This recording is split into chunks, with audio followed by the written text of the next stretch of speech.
They always warned us not to look too closely at the shadows under the city, but I never listened, at least, not until the night the trains started running again.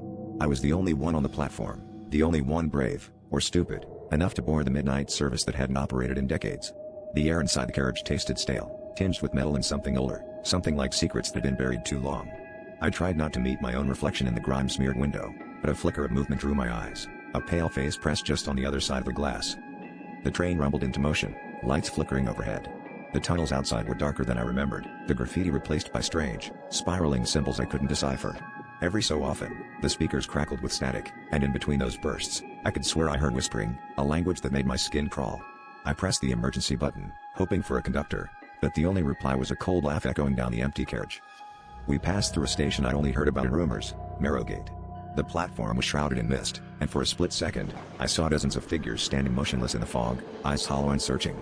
My heart pounded as the train slowed, doors hissing open to nothing but darkness.